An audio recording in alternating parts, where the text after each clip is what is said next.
that is going to be less than 2.646.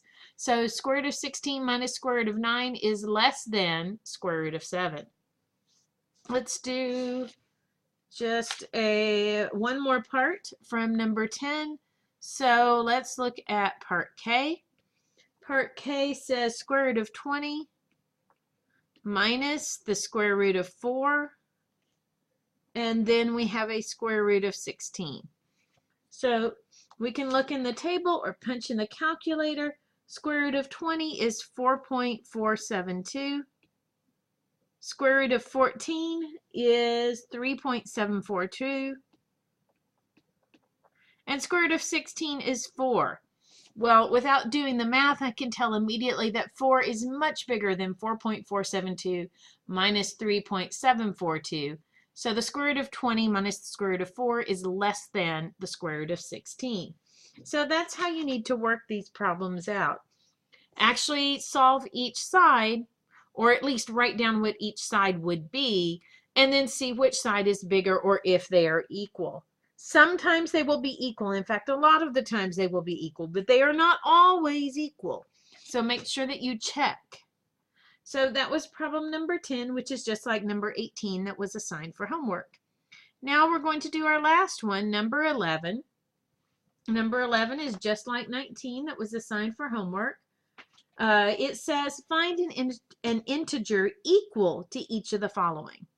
So part A is the square root of 100 minus 36.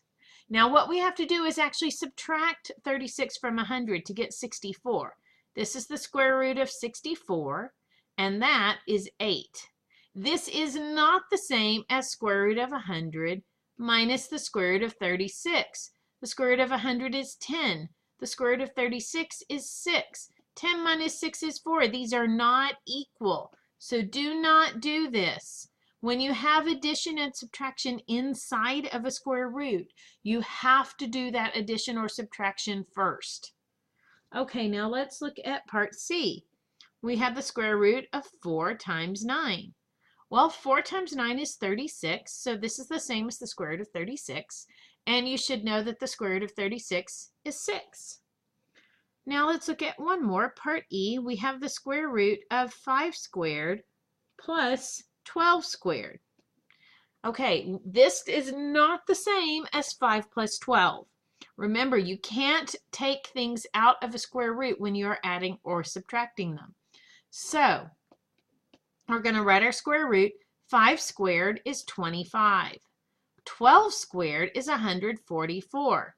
Whoops, 144. 25 plus 144 is 169.